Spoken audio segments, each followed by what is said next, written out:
Hello, everyone. My name is Emily Traister, and I am here today with Dan Dalton, one of the founders of the law firm Dalton and Tomich.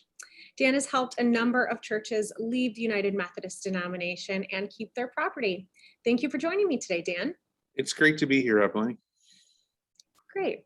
So, Dan, what are the top 3 strategies used by bishops to close local Methodist churches? Well, the first one, and the one used most often, is to put a pastor in the local church that just doesn't fit that church.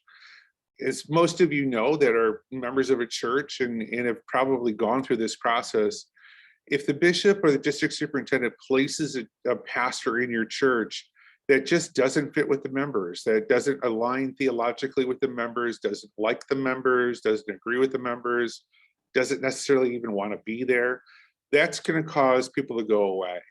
And that's really the number one way that bishops use to close a church, because what they'll do is drive the people out, and then they'll say that nobody's there, and then they'll close the church. So that's really number one. The second thing is a little trickier, and that's under using section 213 of the Book of Discipline, which is called the vitality review. And what that is the district superintendent will suggest to the local congregation that we are concerned about your church and its well-being and whether it's going to move forward in the future. So we want to work with you, according to the conference, to see, is there a way we can save this church and revitalize it? You really need to know, though, when the conference comes to you as a local church and says, we want to do a vitality review, they have already made the decision they're going to close your church. We've seen this over and over again. We've seen this in litigation cases where we've sued conferences where they've tried to take property, and we've seen that they've already kind of started this process, and this is a strategy that they use. The idea being is they're trying to lead you to the conclusion that the church should close. So the vitality review is just a mechanism that's done. It's really never really used to revitalize a church. It's just, again, to lead you to the conclusion the church should close, and the conference takes your property, and the money should go to the conference. The third way is under section 2459 3B of the discipline.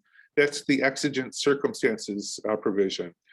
In exigent circumstances is not defined in the Book of Discipline. It's not defined in the judicial decisions of the Judicial Council either. It's really solely up to the bishop when the bishop determines on his or her own initiative that the church no longer is viable or no longer is consistent with the United Methodist denomination or that annual conference. And we've seen that, for example, in Mount Bethel in the North Georgia Conference, where the bishop just declared exigent circumstances saying, I'm taking your property, and that's it. And those are really those 3 methods of doing that.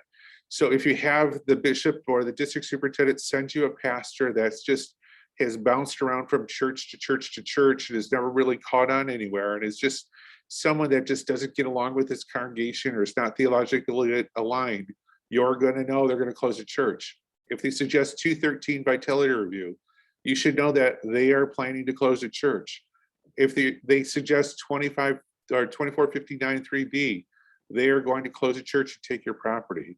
We can help you when these matters occur, because we know these strategies, we know how to respond to those strategies, and we'd be more than happy to assist you in guiding you through how to protect your property and preserve your ministry in the future if this happens to your local church. As always, thank you, Dan, for your insight. And if you're watching this video and you have any questions, or if we could be of any service to you, please feel free to give our office a call or email us today.